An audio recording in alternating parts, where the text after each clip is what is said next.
Far across the square, Chief Ezugo tapped his stick against the ground, surveying the men who stared too long at his daughter.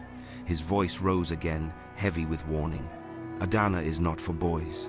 She is not for dreamers. She is the pride of Papa First Class. Let no man without wealth waste his footsteps here.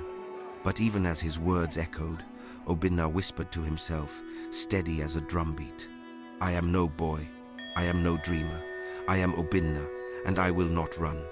And so, as the sun climbed high above Umueziaku, the battle line was drawn between the pride of a father and the determination of a man in love. One bright morning, Chief Ezugo Papa First Class called his daughter, Adana, into the courtyard. His red cap sat proudly on his head as he stroked his grey beard. Your mother is unwell today, he said with authority. She cannot go to the market. You will go in her place. Buy her medicine from the dibia, some local herbs, and the foodstuffs for tonight's meal. Do not forget anything, Adana. The eyes of this household are upon you. Adana bowed her head obediently. Though she was Papa First Class's only daughter and pride, he treated her more like a trophy than a child.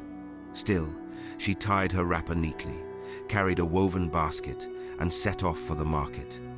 She was used to going with her mother, who always bargained fiercely, balancing loads with the strength of two women. Alone, the market felt like a battlefield. The noise of traders hawking, the goats scrambling underfoot, and the thick smell of fish and palm oil made her dizzy.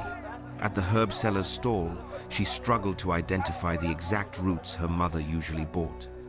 At the yam stall, the heavy tubers nearly tipped her basket to the ground.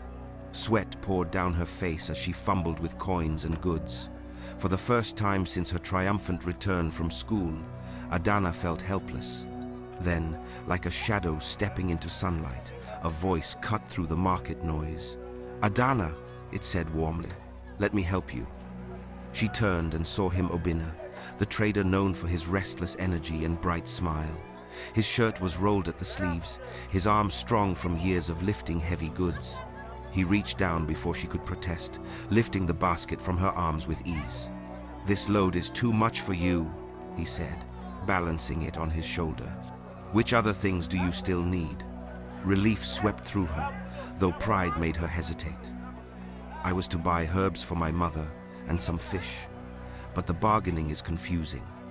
Obinna laughed softly. Leave that to me.